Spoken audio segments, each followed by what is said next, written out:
お、来た来た。あ、なんかでかいぞこれ。重た。うわ、でかっ。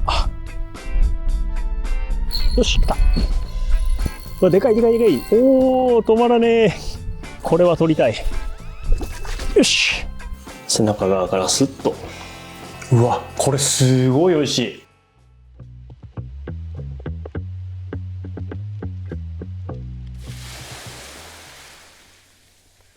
はい、こんにちは、矢野です。ちょっと釣りに行きやすくするための仕込みをしております。皆さん何か釣りに行きやすくするために奥さんや彼女にやっていることあったらコメントで教えてください。じゃあ行ってきます。今回は調査の釣りということで、久しぶりのポイントにアジがいるか探すのが目的です。タックルは、ロッドは自作のアジングロッド7フィートのチューブラ、リールは17スティーズタイプ1ハイスピード、ラインはザ・ワンの 0.3 号に、リーダーはフロロの2号。今回エステルタックルでやってもよかったんですが、アジのサイズが大きいのが出る可能性があるのと、スズキやタイ、メバルとかエステルタックルでは取りにくい下道をかけても確実に取れるように少し強めのセッティングにしています。ジグヘッドはレンジクロスヘッドギガ。これでいきます。で、結び方は1回ラインを通して、もう1回ここにラインを通します。そして輪っかを作って、もう一つラインをくぐらして、2つ輪っかを作ります。そしてこのラインに1回、2回通して端の方をちょこんと持って、キューッと引っ張ってやると簡単に結べます。で、この結び方だったら、ここの端糸が短いので、切ってゴミが出ることもなく、超簡単にできます。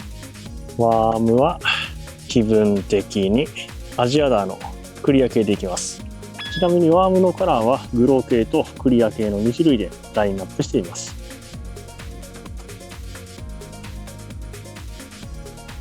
よし、セッティング完了です。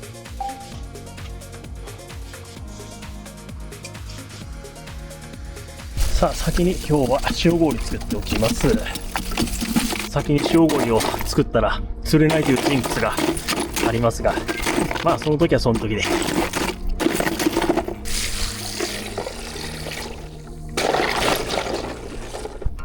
それじゃあ早速狙っていきましょう。で、今日は調査の釣りということで、まあちょっとまだこの界隈アジが釣れるかどうかわからないんですが、まあちょっと釣れるかどうかなということで狙ってみようということでやってきています。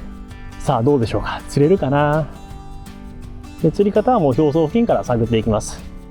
投げてちょんちょんってやって巻くだけで。さあ当たるかな。ちょんちょんと。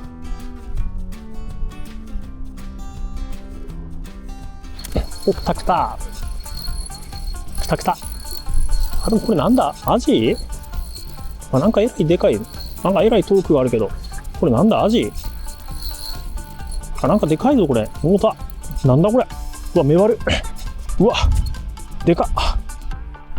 なんかすごいでかいメバルがいきなり釣れてくれました。何センチこれ？ 27、8ぐらいありそう。アジか釣れるかなと思ってやってたらメバルで予想外でびっくりします。いいサイズのメバル釣れてくれました。なかなかいいサイズのメバルですね。普段メバルはあんまり持って帰らないんですが、まあせっかく美味しそうなサイズが釣れてくれたので、まあ1匹2匹ぐらい持って帰っていただこうと思います。メバルはちょっと軽く脳天にハサミを入れてグッと締めてやって、塩氷で締めてしまいます。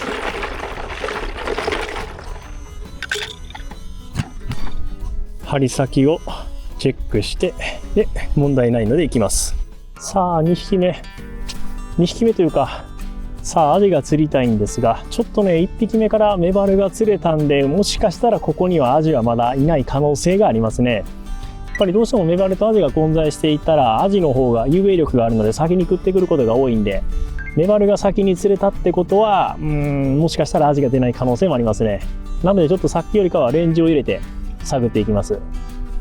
ちょんちょんとアクション入れてからの食わせるまで。ちょっと風が強いな。風がって流されてしまう。食わないか。ちょっとね、投げる方向とレンジを変えながら気長に探っていきます。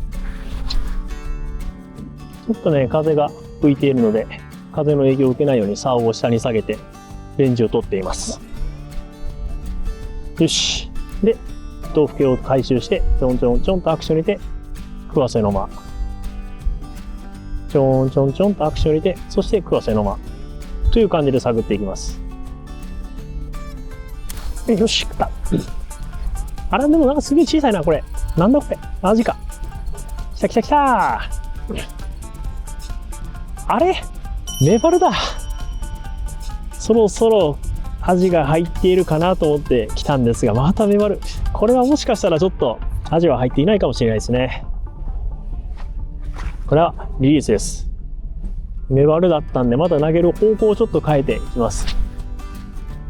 今釣れたメバルも潮につきやすい黒メバルだったので、まあアジもいないことはないとは思うんですが、これが赤メバルとかそういった藻とかにつきやすいメバルが先に釣れたら、そこにはアジがいない可能性が結構高かったりするんで、もうここはちょっと移動した方がいいかなとなるんですが、どうかな。なんか嫌な予感がする。まあ釣れなかったら釣れなかったらそれはそれでいいんで、こういう日もあるということで。よし、来た。だけどこれなんかすごい叩くメバルじゃないかな、これも。ああ、メバルだ。うわー、メバルだ、また。美味しそうなサイズなんですけどね。またメバル。ということは、投げる方向を変えて探っても、またメバルということは、ここはもしかしたら、アジがいないかもしれないですね。まあ、釣れてくれたんで、引きも楽しめたんで、いいっす。バイバイ。針先チェックをして、じゃあまだ投げる方向とレンジをちょっと変えながら探っていきます。よし、ある程度底の方まで入れたんで、底付近を探っていきます。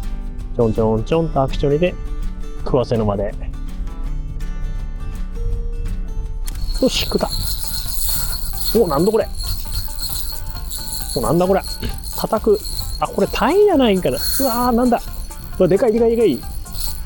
ほー、叩く叩く。これはおー、止まらねえ。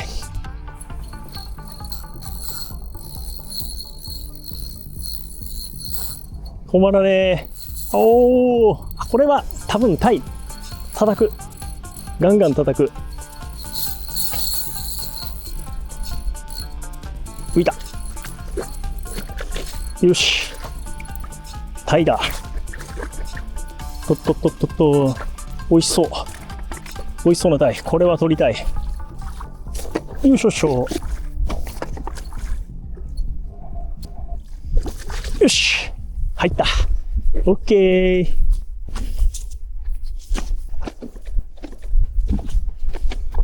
そんなに大きくないけど、30後半ぐらいのタイ。釣れてくれました。なんとかかかってますね。いいところかかってた。浅いところで。よかったよかった。さあ、綺麗なタイ釣れてくれましたね。締め方は、もうこの脳底のところをグッとハサミで刺してやって、ハサミでエラを切ってやります。何でも使えるウニ切りバサミ、めちゃくちゃ便利です。反対側も切ってやる。そして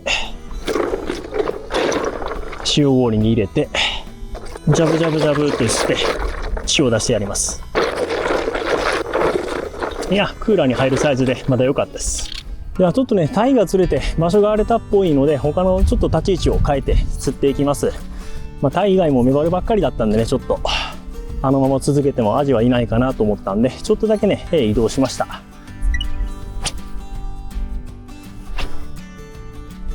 ピッと投げて、よいしょ。せめてね、アジが1匹ぐらい釣れてくれたらいいんですが、まあでもね、逆に1匹も釣れないということは、ここの場所にアジが入っていなかったというふうに見切りができやすいんで、これが中途半端にアジが釣れてしまったら、うわ、どうなんかな、この場所入ってるのかなというふうになってしまったりするんですが、まあ1匹もね、釣れなかったらもう本当、ここにはアジがいなかったんだなというふうに、すごい見切りやすいんで。よし、食った。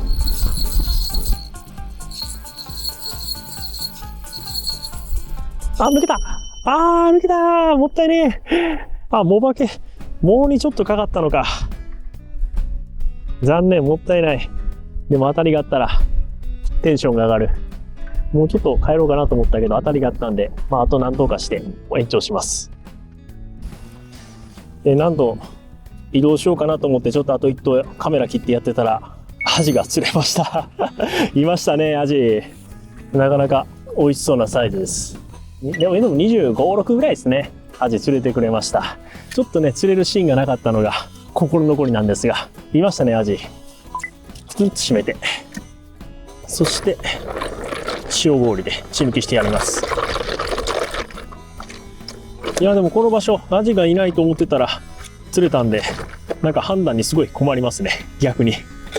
でも釣れてくれたんで、優勝します。さあ、中途半端にアジが釣れてしまったんで、なかなか帰れなくなりましたが、もうあと、時間もだいぶ遅くなったので、あと何とかして帰りたいと思います。単発で釣れただけのような気もするけど、どうかな。中途半端に釣れたら、そのポイントにアジがめちゃくちゃいたのかどうなのかとか、判断が結構難しいんで、何とも言えないところでありますが、どうせだったら一匹も釣れない方が良かったところでもあるんですが、やっぱり釣れるということは、アジがいたということで、何かしらその自分の釣り方が合わしきれてなかったっていう可能性もありますが、ケークた。でもこれは叩くな、メバルだな。落ちた。もったいね。ちょっと雑にいってしまったか。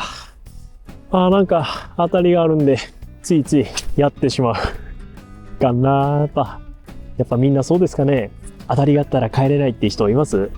帰ろうと思ったらなんかね、あと当たりがあって一匹釣れたとか、何かしらね、帰ろうと思ったら釣れて、そしてまたもう一頭ってやっていって、気がついたら朝になっていたということも、若い頃はありましたね、僕は。最近はちょっと時間を決めて帰るようにはしてるんですが。バラしたからかな。もしかして今のアジだったんかな。いっか。当たらない。じゃあちょっと最後に一投して、これでも当たらなかったら今日は終わりということでしたいと思います。なんだかんだでアジが釣れたんで粘ってしまいました。本当はもう少し早く帰る予定だったんですが。よし、残念。当たりがなくなったので今日は終わりにしたいと思います。さあ帰ってきてシャワー浴びてめっちゃさっぱりしました。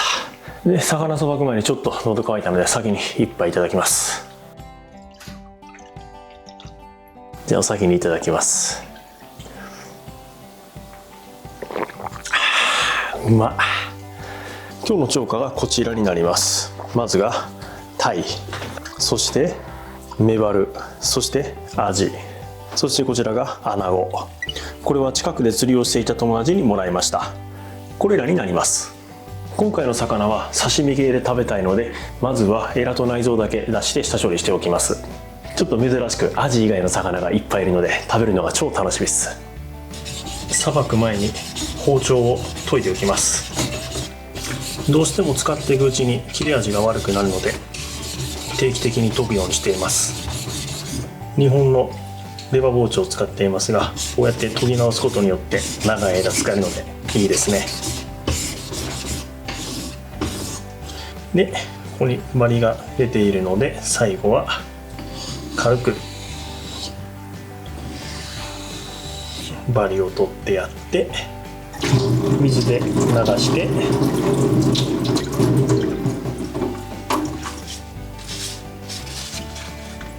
完成です。まずはアジのエラから取っていきます。アジのエラは指で簡単にプリッと取れます。メバルは包丁でエラを切っていきます。というかね、このメバル、これ見てください。めちゃくちゃ肉厚。もうこの厚さがやばいっす。このメバルはすごい美味しいんじゃないかな。普段メバルをあまり食べることがないんで、これは超楽しみです。で、包丁で切れ目を入れたら、あとは指でちょっと取ってやります。タイも同じように包丁でエラを取っていきます。で、包丁でちょっと切りにくいんで、この踏み切りばさみで切っていきます。超便利。何でも使えます、このハサミ。魚を締めるところからこういった調理まで大活躍です。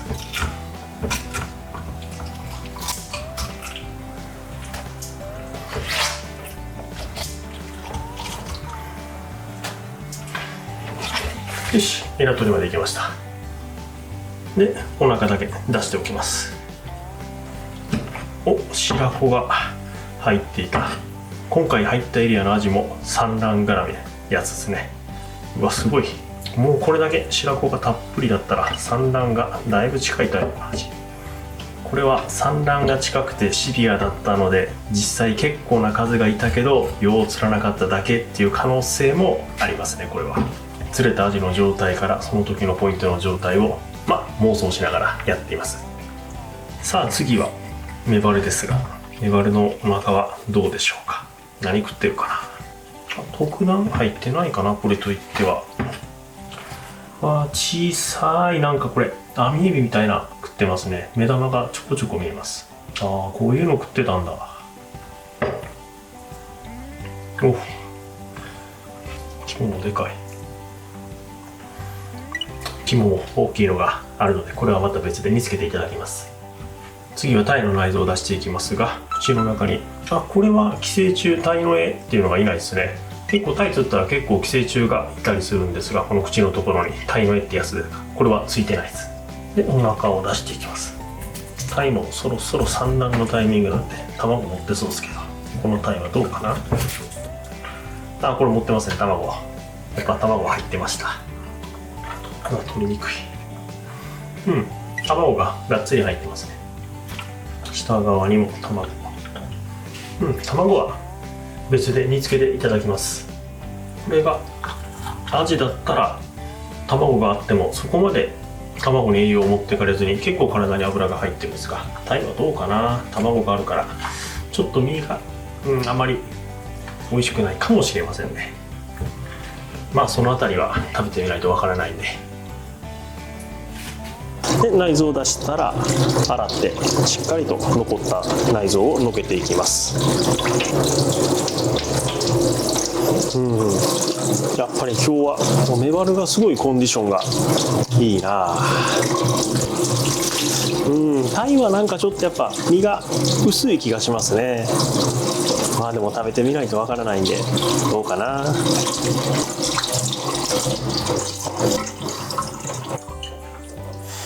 最後にアナゴの下処理をやっていきます。アナゴのぬめり取りはもうこういった僕はたわしでやっています。塩もみしてもいいんですけど、結構サイズが大きかったら塩の量も使ったりしますし、こういうたわしでこすったら意外と落ちるんで、もう最近はこれでゴシゴシゴシっとこしてぬめり取りしてます。よし、 OK。 アナゴもとりあえずお腹だけ出しておきます。もう一気に開いていってもいいんですけど、とりあえず先に下処理だけということで。これなんだこれは、ドロドロの、うわなんかすごい臭そう。これすっげえ臭そうな気がするけど大丈夫かなこれ。で、内臓を剥がしていって、これは白子かな。アナゴもちょうど今産卵期なのかな。アナゴもブジュブジュ。でもそんなに思ってたより臭くはない。大丈夫。なんかすっごい吐きそうになるぐらい臭いのを想像したけど全然大丈夫。意外とというか全然臭くない。これだな、ちょっと予想外。なんかすごい臭いのを想像してたけど大丈夫です。でもこれ何日か放置したらちょっとすごく臭くなりそうなんで、もう早めに処理はしておきます。肝はね美味しそうなんで、ちょっとまた別でこれを見ていただきます。取っておこう。肝入れて肝水とかでもいいんで。よし。で、アナゴは割と下の方まで内臓があったりするんで開いていきます。ここが肛門なんですけど開いたら下の方まで内臓があったりするんで、このぐらいかな。この血を剥ぐようにちょっと傷つけてやって。で、ご存知の方も多いと思いますが、このアナゴの血には毒があります。イクチオヘモトキシンというタンパク質系の毒素を含んでいて、これが人間の体内に入ると下痢、嘔吐、腹痛、発熱とかの中毒症状を起こすことがあります。でこの毒は皮膚に付着しても問題ないんですが、もし傷口があったらその傷口から体内に入る可能性もあるので、もし手を怪我している場合はさばく際に手袋をしてからさばくなどしてください。加熱すれば毒性が消えるので大丈夫なのですが、生で食べる際は自己責任でお願いします。じゃあ内臓とか血をきれいに洗っていきます。しっかりと血は落としておきます。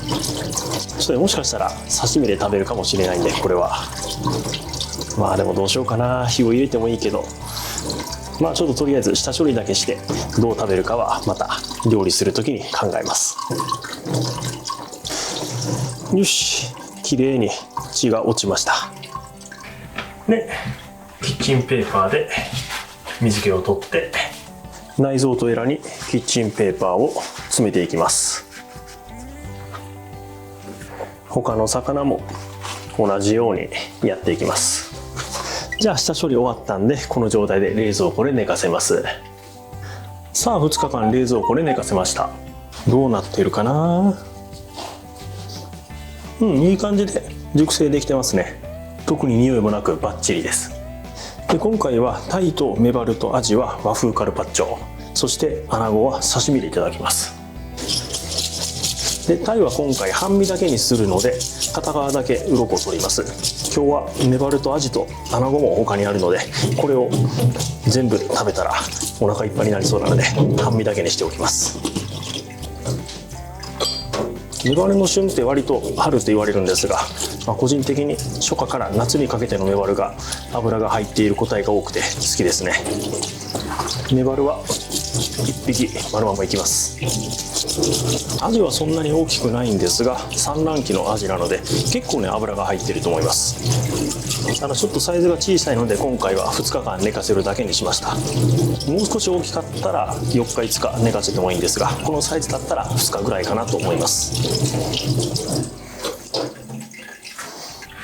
じゃあまず慣れているアジからいきます。今回はエラと内臓を出しているので頭を落としていきます。でもう3枚におろす前に先に皮を剥ぐ方法でいきます。切れ込み入れて、もう反対側も薄く皮にスッと切れ込み入れます。でお腹側も同じようにスッと切れ込み入れます。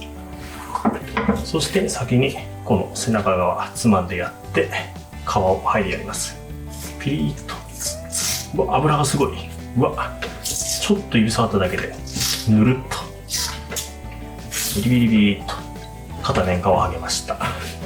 で背中側から包丁をスッと入れて油をすいてスッとでパスンと切ってやります。片面いけました。で反対側も背中のここをつまって皮を剥いでギリッと、そして背中側から背骨にかけて包丁を入れて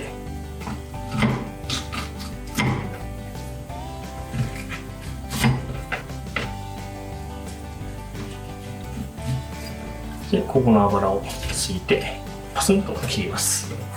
でもうここの油も同時にすいておきます。スッとこっちもスッとすいてやります。で頭はいつも通りだしをとしてこの通りで開いておきます。骨は骨せんべいか、だし要因として置いておきます。で次はメバルをさばいていきます。頭を落としてやって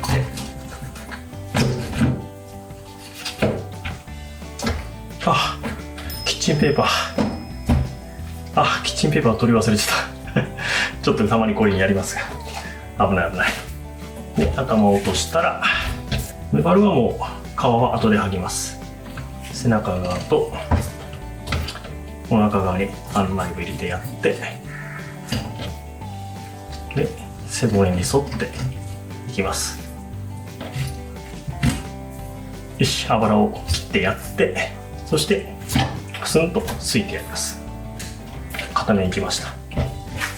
でメバルはこういった背びれとかにちょっとした微毒があるので、さばくときは怪我しないように注意してください。結構ね、トゲが刺さったらしばらくジンジンと痛むような感じになります。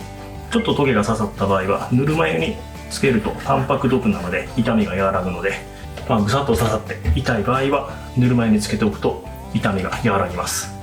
たまにね、僕も刺すんですが、でこのサイズが大きくてここの骨が硬い場合はこういったウニ切りバサミで切ってやると楽にさばけます。チーンと。これで3枚におろせました。頭と骨は粗炊きにしていただきます。そしてあばらをスッとすきます。でタイは半身だけおろしていきます。で背中側から背骨にうまく当たるように入れていって、で反対側お腹側から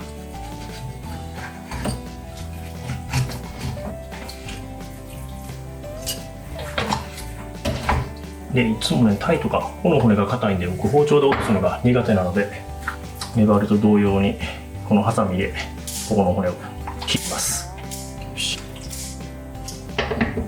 なんかすごいお腹の身が残ってしまった。血の取りが甘かったんで残ってますが、であばらもずっとすいてやって、よし、半身寄せました。じゃあ次、鬼門の穴子いきます。でこれ結構サイズが大きいんで、もう目打ちなしでそのままさばいていきます。ここから切れ込みを入れて背中側からスッと骨に沿ってさばいていきます。身が真っ白、綺麗。小さい穴子だったら目打ちした方がやりやすいけど、このぐらいのサイズだったら穴子自体に重量があるので、そこまで目打ちしてなくても動かないので、ある程度さばきやすいです。ここも骨に沿わせながら包丁を入れていってスッと切っていきます。で半分に開けたら、ここの骨の部分に包丁をグッと入れて骨を切りながらいきます。そして骨を外していきます。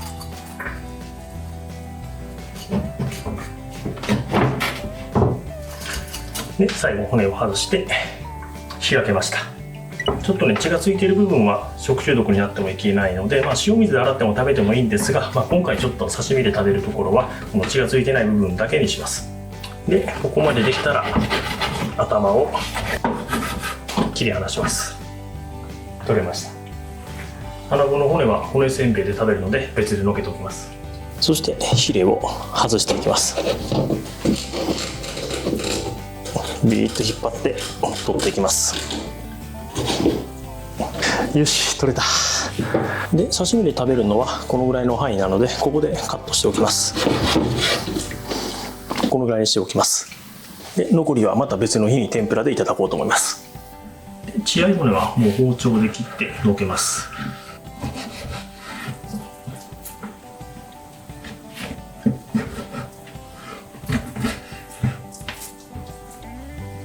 よし、タイ片面できました。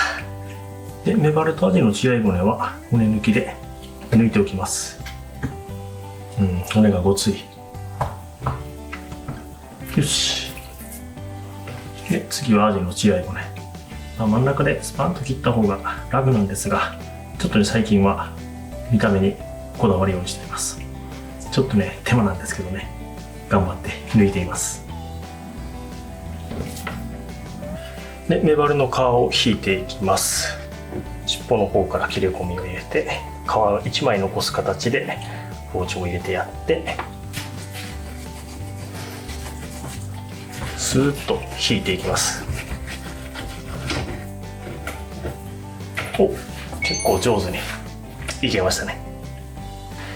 でもう半身も尻尾の方からスッと包丁を入れて、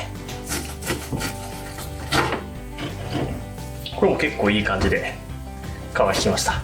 いや、うまくいったら嬉しいですね。で同じようにタイも皮を引いていきます。あ、失敗した。おお、失敗したんでもう一回いきます。この辺りからスッと切れ込み入れて、皮一枚残すイメージでリカバリーできるかな。あ、なんとか。ちょっとだいぶ皮に身がついたけど、まあなんとかできました。いや、難しい。さあ、背中側はうまくいけるかな。背中側は結構うまくいきました。で、ここの部分に骨があるので、そこは切り離してのけていきます。この部分です。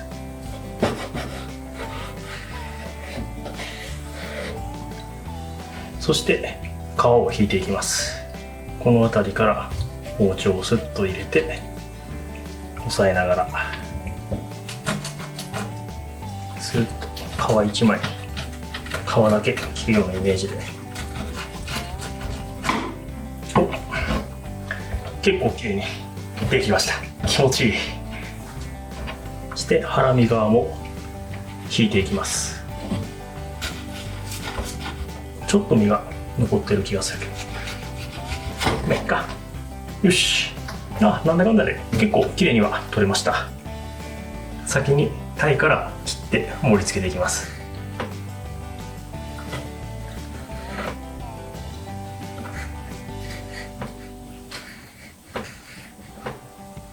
まずはタイができました。次はメバルを切っていきます。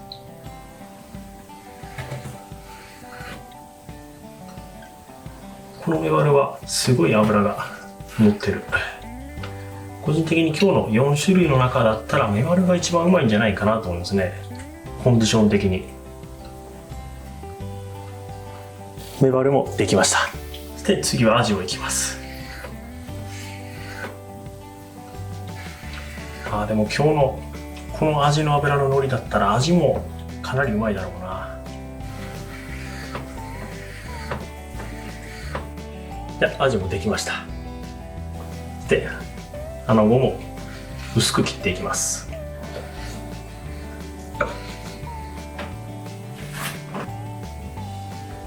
よし、穴子もできました。なんかこうやって並べたら最後に行くにつれて盛り付けが上手になった気がします。タイはね、難しかったな。次は和風カルパッチョにかけるタレを作っていきます。まずは生姜を適量すります。僕はあんまり生姜は多くない方が好きなので、少なめにしておきます。そして醤油を大さじ1にごま油を大さじ1、そして柚子果汁をざっくり大さじ1/2入れて軽く混ぜます。これでタレの完成です。で、ちょっと味見をします。いい感じ。で、今回僕は柚子の果汁で作りましたが、レモン果汁でもいけますので、お好みでお試しください。薬味にみょうがを刻んで細かく刻んでいきます。やっぱね、みょうがは夏の野菜なんで、夏に食べる魚に入れたいですね。そしてみょうがをかけます。メバルにもかけて、ちょっとね、半身は何もない状態でそのまま食べてみたいので、ちょっとね、半分だけかけるようにします。タイにもかけます。ネギもそれぞれにかけていきます。そして仕上げにタレをそれぞれにかけていって、さあ、そしたらタイの和風カルパッチョ、メバルの和風カルパッチョ、アジの和風カルパッチョ、そしてアナゴの刺身の完成です。それではいただきます。いやー、どれもね、めっちゃ美味しそうなんですが、ちょっとね、料理にだいぶ時間かかったので喉乾いて、先にお酒からいきます。今日のお酒は桜渦巻酒造さんの臨前純米吟醸になります。四国清酒鑑評会優等賞受賞酒ということらしいです。なんとこのお酒、農薬化学肥料不使用の特別栽培米を使用しているとのことで、桜渦巻酒造さんの酒蔵に直接買いに行った時に販売のお姉さんにめちゃくちゃ勧められたお酒になります。そしたら先にお酒いただきます。あ、すごいうまい。このお酒ほんのり甘みがあって雑味が全然ない、すごいすっきり。いや、これはめちゃくちゃうまい。じゃあお酒もいただいたということで、まずはタイの和風カルパッチョからいきます。さあ、タイの味はどうでしょうか。あ、タイ美味しい。これは結構卵を持っていて身が痩せていたのでそんなに美味しくないかなと思ってたんですが、いや、やっぱり美味しい。やっぱ腐ってもタイっていうだけあるんですかね。いや、これタイ予想外でめちゃくちゃうまいな。みょうがのさっぱり感がタイと合わさってめちゃくちゃ食べやすいですね、これ。次はメバルいただきます。あ、メバルもまたタイとは違ったさっぱり感があってこれも美味しい。でもメバルは薬味がない方がいいかもしれない。ちょっと薬味なしでいきます。あ、メバルは薬味がない方が美味しいですね。なんか薬味がちょっといろいろ味が入ってしまってメバル本来の味があまり出てこないというか、もうこの薬味なしでそのままで食べた方がメバル自体の味が出てくるので美味しいですね。タイは薬味があった方がいいけどやっぱメバルは薬味がない方がいいですね。でやっぱね、お酒もいきます。いや、超うまい。今回飲んでいるお酒は純米吟醸というお酒になるんですが、この純米吟醸というのは精米部合 60% っていう風な感じで、このお米の精米部合どれだけ磨いているかっていう精米部合によってそれぞれ純米酒とか純米吟醸、純米大吟醸という風な感じで変わります。これ720だったらすぐになくなりそうだな。次はいつも食べ慣れている味をいただきます。さあ、今回の味はどうでしょうか。味もうまい。ちょっとこの味も薬味なしでも食べ比べしてみます。味はちょっと薬味がある方が美味しいかな。やっぱみょうがのさっぱり感が結構あって、味は薬味がある方が美味しいですね。そして最後に穴子の刺身をいただきます。で、穴子の刺身はネギポンでいただきます。ネギとポン酢で。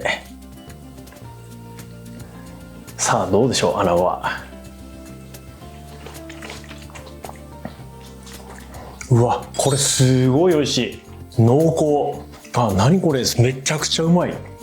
これはちょっと普段なかなか食べない刺身なのか。うわ、これはすごいなんか穴子の旨味というか濃厚な味が口の中で広がってすごい美味しい。今日の4つだったらもう穴子の刺身がダントツで一番ですね。これはなんか自分で釣ってない穴子が一番美味しいというのがちょっとショックではあるんですが、すごいなんか旨味が凝縮されている感じで口の中でなんか濃厚な穴子の旨味がふわっと広がって、普段なんか穴子って焼いて食べることが多かったんですけど全然それとまた違う味で、いや、これはすごい美味しい。今日は4品作ったんですがものすごいタレがさっぱりしているのでどれもたくさん食べれますね。いや、タイはタイの美味しさ、メバルはメバルの美味しさ、そしてアジはアジの美味しさ、やっぱそれぞれの魚の味が違うので面白いですね、これ。いや、でもやっぱ今日の一番美味しいのはこれ、穴子っすね。穴子の刺身がやばい。いや、お酒が止まらない。そしたらいい感じでちょっと寄ってきましたが、残りも美味しくいただいていきたいと思います。ごちそうさまでした。ということで今回は調査に行った久しぶりのポイントで釣れたアジ、メバル、タイ、そして友達にもらった穴子を美味しくいただきました。ちょっと超過的には寂しかったんですが、今回入ったポイントでアジがいるかどうかの調査の釣りで、データが取れたのでよしとします。で、今回釣れたアジ、メバル、タイは和風カルパッチョ、そして穴子は刺身にしていただきましたが、どれも美味しかったですね。でも今回の中では穴子がぶっちぎりで美味しかったですね。これはね、超ハマりそうです。ただ、調理シーンでもお話ししましたが、アナゴは血に毒があるので、生で食べる際は十分に注意して自己責任でお願いします。そして今回は桜渦巻さんのお酒で晩酌をしましたが、これもめちゃくちゃ美味しかったですね。蔵に直接買いに行ったんですが、説明を聞いているともうどれも美味しそうで、思わず5本も買っちゃいました。釣りに行かない時はついつい飲みすぎてしまいます。今回飲んだお酒は臨前という2025年の4月に新発売になったお酒になります。これが無農薬無肥料のこだわりのお米から作られていて、魚のうまさをぐっと引き出す感じでめちゃくちゃ相性良かったですね。おかげで撮影中に半分以上飲んでしまって、今ちょっといい感じで酔ってます。桜渦巻酒造さんは他にも原材料や製法などいろいろこだわったお酒があるみたいなので、また今度は違うお酒も飲んでいます。さあ6月に入って雨が多い時期になりましたが、雨に負けずにアジングを楽しんでいきたいと思います。皆さんも雨の合間にアジングを楽しんでくださいね。それでは今回の動画は以上になります。最後までご視聴ありがとうございました。最後に、アジングで釣れなくて悩んでいるあなたへお知らせです。ルアー釣り未経験からアジングを始めた僕が累計3万匹以上釣って学んだ初心者でも釣れる型をまとめた電子書籍を作りました。アジング初心者応援企画として概要欄のリンクよりプレゼントしていますので、ぜひご覧ください。